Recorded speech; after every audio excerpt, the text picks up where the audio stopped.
भारताचं नंदनवन अशी ओळख असणाऱ्या जम्मू काश्मीरमधील पहलगाम शहरामध्ये आतंकवाद्यांनी हल्ला केला। या हल्ल्यामध्ये 27 पर्यटकांचा मृत्यू झाला, ज्यामध्ये महाराष्ट्रातीलही 6 पर्यटकांचा समावेश होता आणि पुण्यातील 2 पर्यटकांचाही याच्यामध्ये समावेश होता। यानंतर आता पाकिस्तानचं शेपूट जे वाकडं आहे ते वाकडंच कुठेतरी राहताना आपल्याला पाहायला मिळते, कारण आपल्या परराष्ट्र विभागाने निर्णय घेत त्यांचं सिंधू कराराचं पाणी जे होतं ते बंद करण्याचा निर्णय घेतला आहे। पाकिस्तानी नागरिकांचा व्हिसा रद्द करण्यात आलेला आहे, पाकिस्तानी अधिकाऱ्यांना सुद्धा देश सोडायला सांगितलेलं आहे। असं सगळं आल्यानंतर आता पाकिस्तानचं परराष्ट्र मंत्रालय जे आहे ते पुन्हा सिंधू करार तुम्ही एका अधिकारशाहीने एकट्यानेच तुम्ही संपुष्टात आणू शकत नाही असं म्हणताय। या सगळ्या अनुषंगाने चर्चा करण्यासाठी आपल्यासोबत पतितपावन संघटनेचे पदाधिकारी आहेत पुण्यातील, आपण थेट त्यांच्याकडून जाणून घेणार आहोत। स्वप्नीलजी, हा जो काही आतंकवादी हल्ला झाला, या हल्ल्यानंतर आपल्या सरकारने सुद्धा म्हणजे वॉटर स्ट्राईक किंवा कायदेशीर ज्या काही गोष्टी आहेत त्या करण्याचा प्रयत्न केला, मात्र पुन्हा हे जे काही हल्ले होत आहेत या सगळ्यामुळं पाकिस्तानचं करायचं काय, असाच एक प्रश्न इथं उपस्थित होतोय। काय सांगते? आता जर एकंदरीत पाहायला गेलं तर आशिया खंडामध्ये जेवढे काही देश आहेत आणि त्या देशांमध्ये जे काही आतंकवादी हल्ले होतात त्या आतंकवाद्यांना, त्या दहशतवाद्यांना पोचायचं काम हे पाकिस्तान करतं। पाकिस्तान हा एक छोटासा देश आहे, एका विशिष्ट पंथांचा लोक तिथं राहतात। 98% 99% त्यांची लोकसंख्या जास्त आहे तिथं। परंतु आज तुम्ही जर बघायला गेलं तर संपूर्ण देशात नव्हे संपूर्ण जगामध्ये शांततेचं वातावरण करत असताना कुठं ना कुठंतरी शांततेचा भंग करायचा आणि मानवतेला काळीमा फासणारी काही गोष्ट करायची। 2019ला 370 कायदा रद्द करण्यात आला। त्याच्यानंतर काश्मीरमध्ये विकासाची नांदी सुरुवात झाली, परंतु त्याचं तुष्टीकरण करण्यासाठी, तिथं कुठं ना कुठंतरी खो घालण्यासाठी पाकिस्ताननी काल जो आतंकवादी भ्याड हल्ला केला आणि त्याच्यामध्ये आता जर आपण बघितलं की आपल्याला सोशल मीडियामार्फत त्या ज्यांचे कोण पती वारलेत ते सांगतात की आम्हाला विचारलं अगोदर की तुम्ही कोण आहात, हिंदू वेगळे मुस्लिम वेगळे काय। आत्ता आपल्या पुण्यातल्या महिलांनी तर सांगितलं की त्यांना टिकली काढावी लागली। म्हणजे पाकिस्तान ज्या पद्धतीने दहशत माजवतोय, आशिया खंडात कुठेही काही दहशतीचं वातावरण झालं ते सगळं त्यांना आश्रय देणारं हे पाकिस्तान आहे। मग ह्या पाकिस्तानचं खरंच करायचं काय, असा प्रश्न सगळ्या हिंदुत्ववादी तसेच आशिया खंडातील प्रमुख देशांना आता हा प्रश्न पडलेला आहे। आमचं प्रत्येकाचं असं मत आहे की एक आंब्याच्या पेटीमध्ये एखादा आंबा जर नासका निघाला तर पेटी फेकून नाही द्यायची, तो आंबा बाहेर काढून फेकायचा।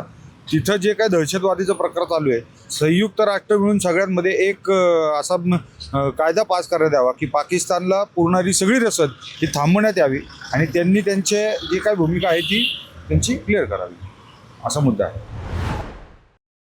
पंतप्रधान नरेंद्र मोदींनी आज बिहारमध्ये बोलताना मिट्टी में ही मिला देंगे अशा विधान जे आहे ते केलेलं आहे। पतितपावन संघटना म्हणून काय सांगते? पतितपावन पुणे शहरची अशी पंतप्रधान मोदी साहेबांना एक विनंती आहे आणि मागणी आहे की आतमध्ये घुसून मागा। आणि आता सकल हिंदूंनी जागा होण्याची खूप गरज आहे। सकल हिंदूंनी एकत्र येऊन या सगळ्या संकटाचा सामना करणं गरज आहे आणि रस्त्यावर उतरण्याची गरज आहे। आणि मोदी साहेबांनी पाकिस्तानमध्ये घुसून मारलं पाहिजे, त्यांना मातीतच गाडले पाहिजेत, ही आमची मागणी आहे। या सगळ्यानंतर म्हणजे आतापर्यंत जेवढे हल्ले झाले त्याच्यामध्ये पाकिस्तानचा हात आपल्याला पाहायलाच मिळतो, त्यामुळे तुम्ही काय सांगाल, पाकिस्तानचं करायचं काय? पाकिस्तानचा आता नायनाट नक्षावरूनच मिटवून टाका अशी वेळ आलेली आहे आता, कारण त्यांच्या कारवाया आजपर्यंत खूप वाढलेल्या आहेत आणि आता पुन्हा चालू झाल्यात, त्या कुठंतरी थांबल्या गेल्या पाहिजेत। त्यासाठी पाकिस्तानला कायमचं नक्षावरून मिटवून टाकावं। आता तुम्ही काय सांगाल, पाकिस्तानचं काय करायचं? मुळात इस्लाम हा काय सांगतो की त्यांचा धर्म सर्वश्रेष्ठ आहे, बाकीचे सर्व धर्म काफर आहेत, बाकीचे सर्व लोक काफर आहेत इस्लाम सोडल्यामुळे। त्यामुळे त्यांच्या मूळ DNA मध्येच ते की बाकी सगळे काफर आहेत, त्यामुळं त्यांना केन प्रकारे सर्व जग त्यांना इस्लाममय करायचं आहे, त्यासाठीची त्यांची जी खटपट चालू आहे। आणि बाकीच्यांनी कुणी जगू नये अशी त्यांची इच्छा असते, एकतर ते आपल्यामध्ये यावेत किंवा त्यांनी मरून जावं। हा त्यांचा जो वारंवारचा जो प्रकार आहे याला कुठंतरी खो घातलाच पाहिजे। आपण भारत जो म्हणतो सर्व धर्म समभाव वगैरे वगैरे, बहुसंख्य हिंदूंनी आजपर्यंत तेच धोरण अवलंबलं आणि त्याचाच फटका वारंवार हिंदू समाजाला बसत चाललेला आहे। याला कुठंतरी आता पायबंद झालाच पाहिजे, हिंदूंनी जागं झालं पाहिजे। सर्वधर्म समभाव हे यांच्या बंदुकीतनं निघणाऱ्या गोळ्यांना हे विचारत नाहीत तुम्ही सेक्युलर आहात, तुम्ही हिंदुत्ववादी आहेत काय, तुम्ही हिंदू आहेत, पहिला तुमचा बळी जाणार म्हणजे जाणार। त्यासाठी सगळ्या हिंदूंनी एकजूट झालं पाहिजे, आता शहाणं झालं पाहिजे। आपण याच्यावरती काय करता आलं पाहिजे आपल्याला, याचा पण विचार केला पाहिजे हिंदूंनी. आता फक्त पाकिस्तानच नाही, शेजारच्या बांगलादेशमधूनचे जे रोहिंगे येत आहेत, बरेच मुसलमान जे काय म्हणतो आपण त्याला, की त्यांच्याकडे पारपत्र नसणं, स्थलांतरित, अशा प्रकारचे बरेच मुसलमान आज पुण्यामध्ये पण सापडतात आपल्याला. ते त्यांची आयडेंटिटी लपवून राहतात, बऱ्याच कारवाई करतात. तर याला कुठंतरी पायबंद बसला पाहिजे. मोदीजींनी सांगितलंय मिट्टी में मिला देंगे, खरंच मिट्टी में मिला देणे गरजेचं आहे. आता त्यांना या देशाच्या मातीत सुद्धा गाडलं गेलं नाही पाहिजे.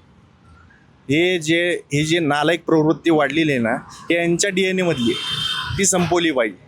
त्यांनी भारतावरचं प्रेम, ज्यांचं भारतावरती प्रेम आहे, ते कधीच या वाम मार्गाला जाणार नाहीत. परंतु पहलगाममधले जे स्थानिक लोक आहेत, ज्यांनी या दहशतवाद्यांना थारा दिला, तेही आपल्या भारतामध्ये राहून आपली इथली रोजीरोटी सगळं भाकरी खाऊन आपल्यावरती, हिंदूंवरती उलटलेले आहेत. आज याला जबाबदार कोण? याला यांची शिकवण जबाबदार आहे, यांचा धर्म जबाबदार आहे. हिंदू कधीच अशा कुणाला त्रास द्यायला विनाकारण जात नाही. पण जर हिंदूंच्या कोणी वाटायला गेलं तर नाटाळाच्या माती हाणू काढली. राज्य सरकार आणि केंद्र सरकार यांना तुम्ही या सगळ्या हल्ल्याच्या नंतर आता काय आव्हान कराल, काय उपाययोजना केल्या पाहिजेत सरकार म्हणून? आता तर सगळ्यात अगोदर त्यांनी काल पंतप्रधान नरेंद्रभाई मोदींनी जो निर्णय घेतला कालच्या त्यांच्या मंत्रिमंडळात, खरं तो निर्णय कौतुकास्पद आहे आणि ऐतिहासिक आहे की सिंधू नदीचं जे पाणी रोखणं. दुसरा एक महत्त्वाचा विषय की 48 तासाच्या आत जे भारतामध्ये जे पाकिस्तान आहेत त्यांनी निघून जायचं, कटरा बॉर्डर पॅक करायची. हे जे महत्त्वपूर्ण निर्णय आहेत ना, हे खरंच ऐतिहासिक आहेत. आजपर्यंत कुठल्याच पंतप्रधानांनी एवढे ऐतिहासिक निर्णय घेतले नाहीत. राज्य शासनाने काल देवेंद्रजी फडणवीस असतील, एकनाथजी शिंदेंनी जाऊन काश्मीरमध्ये जाऊन सगळ्या महाराष्ट्र आणि तसेच देशातील सगळ्या तिथं अडकलेल्या नागरिकांची विचारपूस केली. काल आपले 2 विमानं काश्मीरला पाठवण्यात आली. जी 70 लोक काल आपले नागरी विमान मंत्री मुरली अण्णा मोहोळ यांनी जी सजगता दाखवली, ही सजगता प्रत्येक नागरिकाने दाखवणं गरजेचं आहे. आज आमच्या सहकाऱ्यांनी सांगितल्याप्रमाणे की आपल्या भारतात येऊन अनधिकृतपणे वाम मार्गाने येऊन आपल्या इथं पोट भरायचं आणि आपल्याच आया बहिणींना वेठीस धरायचं, आपल्याच नागरिकांना ठार मारायचं. काल जी 24 जण मेली ती देशातले प्रत्येक वेगवेगळ्या ठिकाणची आहेत. बरं, जी मेली ती वेगळी आणि जी जखमी झाली ती वेगळी. याचा अर्थ काय की आजही काश्मीरमध्ये तिथल्या लोकांना कुठं ना कुठंतरी खचखच वाटते. जो काश्मीरमधला आपण काश्मीर फाईल जर बघितला असेल तर तो खरंच आज सत्यात आहे का?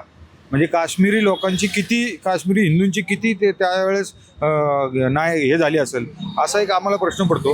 आणि राज्य सरकारने याच्यामध्ये एक ठोस पाऊल उचलायला पाहिजे की बांगलादेशी आणि घुसखोर मुसलमान के असतील किंवा घुसखोर अन्य देशातील लोक असतील ज्यांचा विजा संपला आहे, त्यांना त्यांच्या मायदेशी परत पाठवावं आणि त्यांनी कडक भूमिका घ्यावी.